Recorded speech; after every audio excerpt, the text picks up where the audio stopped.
Elle a l'âge, je pense, ça fait 12 ans. Elle écoute déjà. C'est plus pour longtemps. Elle va nous rejoindre. Et toi, sa deuxième maman, tu es sa deuxième maman. Moi, je ne t'en veux pas. Parce que quand on m'a raconté ton histoire, on m'a dit, parce que quand on me présente qui détient mon enfant, on me dit que Madame Caroline Até ne peut pas faire d'enfant. Et elle était à son 3e ménage parce qu'elle ne pouvait pas faire d'enfant. Non, je vous en prie, on ne peut pas. Non, ne citons pas. Non, ne citons, je vous en prie. Ne citons pas quoi? Non, non. J'ai toujours donné son nom. Je n'aime pas, j'ai toujours donné son nom, c'est pas sur Equinox. Vous êtes sûr que c'est elle qui... C'est la magistrate Caroline Mendiang Até, épouse à Tangana à l'époque, qui détient mon enfant. Ça, tout le monde le sait, même le gouvernement le sait. Ils le savent. Elle est... Parce que je suis beaucoup attachée à ma famille. Que je La famille a joué un rôle important. Très important. Et tout le peuple camerounais. À ça, je vous dois cela. Je vous dis merci. Parce que si j'ai tenu et si je tiens encore, ces jalons hier dans ma chambre, il y a eu le vol de jeu, il y a eu le problème d'Esther. Mais je suis restée comme ça, c'est mon nom qui est rempli sur la toile. J'ai dit, Seigneur, qu'est-ce qui se passe? Vous comprenez que, comme je dis souvent, c'est pas mon enfant. C'est l'enfant de tous les Camerounais. Ils me l'ont prouvé. Tout le monde attend voir cet enfant. Partout, il y a des détracteurs. On est en train de vous dire que j'ai pris beaucoup d'argent. Je le dis encore, je répète. J'ai fait 3 mois. Je parlais, personne n'écoutait. Jusqu'à ce que le jour où ma voix est sortie, les Camerounais m'ont dit, Vanessa, je suis avec toi. Et moi, je leur ai dit, je ne vous trahirai jamais. Et je ne l'ai pas fait. Je n'ai pris 5 francs à personne. En ce qui concerne l'échange d'argent avec mon enfant, tel que les gens le disent. Si j'ai fréquenté jusqu'à avoir mon master, c'est ces mêmes Camerounais-là qui m'ont aidé. Il y a les âmes de bonne volonté qui m'ont aidé, qui m'appellent chaque fois, Vanessa, comment tu fais? Je dis, bon, je vais m'inscrire. Quelqu'un dit, prends 50 000. C'est comme ça que moi, je fréquente aujourd'hui. Et quand je vous dis, j'ai pardonné, c'est parce que je ne vais pas seulement voir le côté sombre. Le côté sombre, c'est qu'on m'a arraché ce que j'ai de précieux. Mais on ne m'a pas arraché la vie. Notre fille, je suis curieuse de la voir comme vous. Mais je pense qu'elle est spéciale pour nous. Je ne sais pas si c'est elle ou si c'est moi.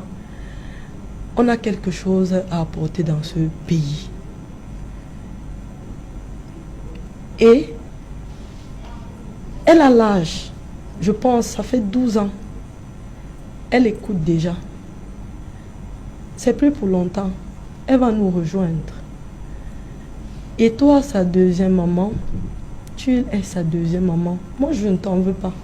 Parce que quand on m'a raconté ton histoire, on m'a dit, parce que quand on me présente qui détient mon enfant, on me dit que Madame Caroline Até ne peut pas faire d'enfant. Et elle était à son 3e ménage parce qu'elle ne pouvait pas faire d'enfant. Non, je vous en prie, on ne peut pas. Non, ne citons pas. Non, ne citons, je vous en prie. Ne citons pas quoi? Non, non. J'ai toujours donné son nom. Je n'aime pas, j'ai toujours donné son nom, c'est pas sur Equinox. Vous êtes sûr que c'est elle qui... C'est la magistrate Caroline Mendiang Até, épouse à Tangana à l'époque, qui détient mon enfant. Ça, tout le monde le sait, même le gouvernement le sait. Ils le savent. Elle est familière avec l'ex-directeur, père son âme, qui est décédé, docteur Ndama Anderson, qui était jumeau, qui a grandi chez le frère jumeau du directeur, de l'ancien directeur de Génico, qui lui était au ministère de la Justice. Donc ce sont eux qui élèvent, c'est lui qui élève, c'est son frère jumeau qui élève la magistrate. Ce sont eux qui détiennent mon enfant. Je n'ai jamais détourné. Et à un moment donné, elle a même dit que c'était un arrangement au départ. Moi, je ne la connais pas. On s'arrange comment? Pour vendre l'enfant comment? Ou bien pour faire quoi? pour être mère porteuse, comme on me l'a dit entre guillemets, moi je ne la connais pas.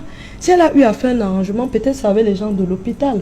Mais moi je sais maintenant que j'ai eu la malchance de me retrouver au mauvais endroit et au mauvais moment.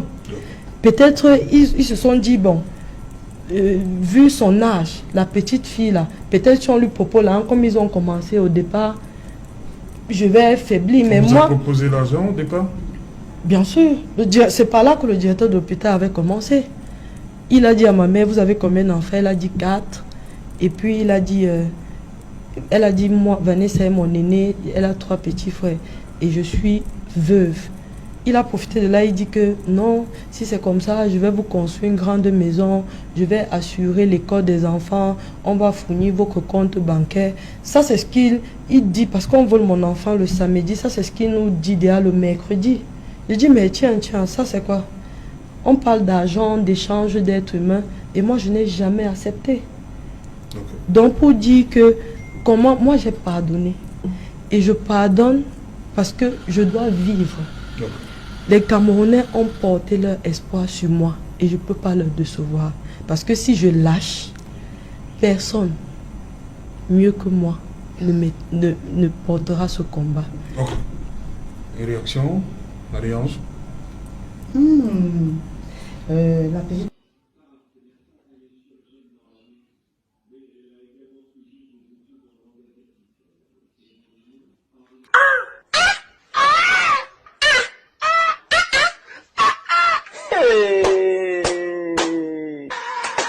Vraiment de Dieu, il y a des choses compliquées dans ce pays.